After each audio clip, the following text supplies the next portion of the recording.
You already know how important recycling is for the planet. I'm going to show you why recycling is important for marketing too. In fact, it can make the difference between a 2% share and a 20% share in any given market.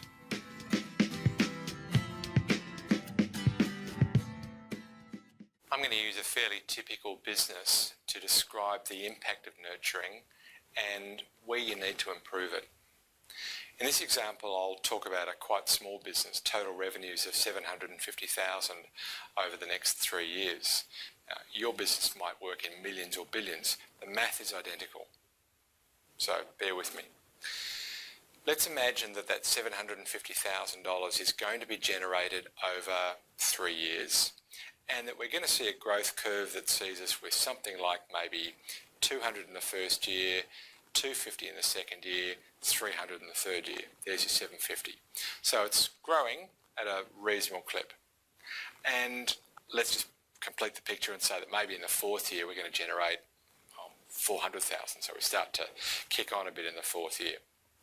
Now, if the average deal is worth $10,000, then over that 3 years, that's $750,000 at 10 grand a pop. That's clearly going to be 75 deals. Let's complete the picture a little bit from the sales side. Let's imagine that it takes a quarter, 13 weeks, to close a deal. It takes 4 meetings to get that close, when you do close. And let's qualify reasonably aggressively at the top. Let's make it a marketing-driven company. Let's qualify quite tightly at the top, and let's say only a third of the leads ever make it through to proposal stage. And because we're qualifying aggressively, let's say we can win 1 in 2. Well, on the back of an envelope, you can work out, therefore, how many names you need. We need 75 deals over the 3 years. We're going to win 1 in 2, so of course we're going to put 150 proposals out over those 3 years. Because we said earlier that we were going to have maybe a third of the leads become a proposal, so to get our 150 proposals, we're going to need 450 leads. And let's maybe further imagine that about 10% of the market that we touch responds actively. So to get our 450 leads, we need 4,500 names. Pretty simple, right? Good enough picture? Well, no, I think that's a horrible picture. The 75 deals from 4,500 names means you're sitting at way below 2% market share. That is invisible. That's a horrible picture. I'd rather see you get your 75 sales out of 450 names than 4,500. At 20%, you can count on inbound. At 2%, you're invisible. Let's see if we can fix that picture. You need to be a big fish in a small pond. Let's take a reality check. In the scenario I painted before, the assumption was you're never going to go back to the list and market to them again. And of course, that's a silly assumption. But it still paints the picture, because what it really highlights is how important it is to go back to that list. You know, if we're just going to start again a year later, that's not going back to the list, that's a new list. So if we're going to go back to the list over the 3-year period, then in order to get the 450 names, not the 4,500 names, and therefore 20% share, not 2% share, if it's that important, wouldn't it make sense to get really, really good at recycling? I think it would, and I'll show you some of the keys to getting really good at recycling. What is the impact of good recycling, and how do you do it? What does good look like? Well, in a moment or two, I'll show you how we do that in Funnel Plan. But before I do that, I'm going to do 2 things. Firstly, I'll answer that question, what does good recycling look like?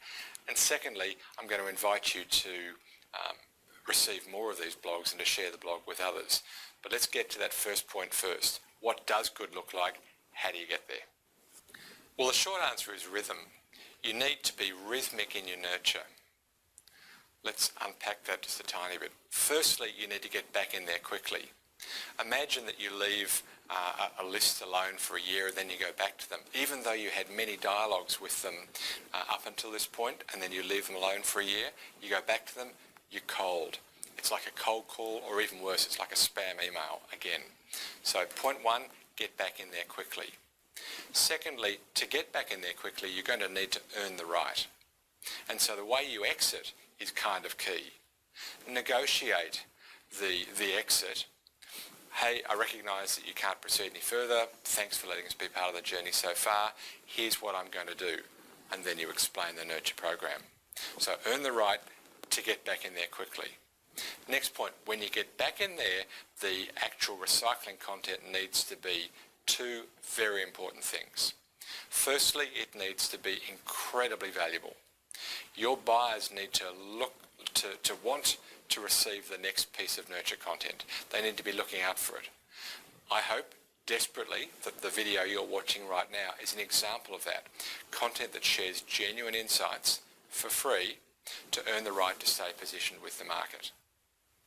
So I said 2 points. One is it needs to be really valuable to your market. It's not about product at all. Secondly, it needs to be really on message, and the message is the problem that you solve better than anybody else on the planet. You want your target market to know, if I ever have that problem, I'm going to come to you. That's the position that we need to be in. So the content needs to be about the problem that you solve. So in our case, just to give you an example, in our case the problem that we solve is my sales and marketing engine is underperforming. So all of the blogs that you've seen and the written blogs that we put up once a week as well, they're all about insights into that particular problem, how it affects, why it affects, and how you fix it. So stay really consistently on message so that you can position as the solution to that problem and make your content really valuable. But before you can do either of those two things, you need to get back in there quickly and to earn the right. That's the key to great recycling. Well, if you've enjoyed this blog, then likely you'll enjoy others. Can I invite you to go to mathmarketing.com/blog and to subscribe. You can either get the weekly blog, where every time we release the blog, it comes straight out to you. There's actually twice a week. The other one is Funnel Vision Monthly, and that's a collection of all of the Funnel Vision articles that we've released for that month. A lot of people choose to subscribe to both, and you're welcome to do that.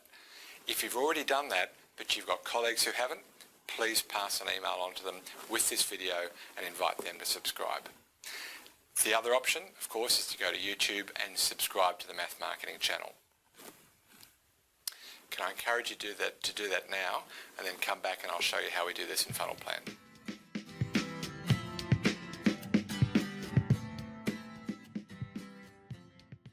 Well, let me set some context first. In the Funnel Plan, we capture, we resolve, and we capture and articulate the objectives, the strategy, the tactics. I'm not talking about any of those today. Today we're looking at the velocity model, which is this kind of chunky piece in the middle that describes how many buyers need to be at each stage, every month, every quarter, every year of the plan. So we'll take a look at the funnel math behind that velocity model. And for a start, as I mentioned in the previous blog, time is of the essence. So to get our 75 sales, because of the effect of time, well, firstly we need 76 sales because one of the, if you like, the very last sale closed but didn't quite get counted in the final year, so 76 sales. And to get our 76 sales, instead of 4,500 names, we actually need, let me get the number here, 4,862. It's only a little more, 4,500, 4,862, not such a big uplift, but time does actually have an impact. Now, those 4,862, what impacts those? Well, let's change the picture a little bit and let's add in recycling. We call it evaporation and recycling lag. Evaporation is how much of the leakage at any stage in the journey doesn't get recycled back into the funnel. And recycling lag is how long does it take to get them back into the funnel when we begin. So let's assume that we give it a month. After you've exited, 1 month later the nurture begins. And let's for the moment assume that 100% of the leakage at each stage gets tipped back into the funnel. And let's take a look at the difference there. We've gone now from 4,862 names required, and now you can see that we've gone from requiring so much market that we were at less than 2% to now we're at 25% share. It's a significant improvement just because of recycling. Now, I think it's a slightly unrealistic picture to assume that you can recycle all of your leakage. So general rule, I like to lose about 5% in the top stage. So of those buyers with whom we're positioned, but they haven't shown interest, that maybe 5% of them will either ask to be removed, equivalent of unsubscribe, whether it's do not call or unsubscribe, whatever your method is, but they'll ask to not be recontacted. And at the bottom of the funnel, typically if a buyer takes you all the way to the dance and doesn't give you a kiss, then I'm going to want to opt out at some point later on.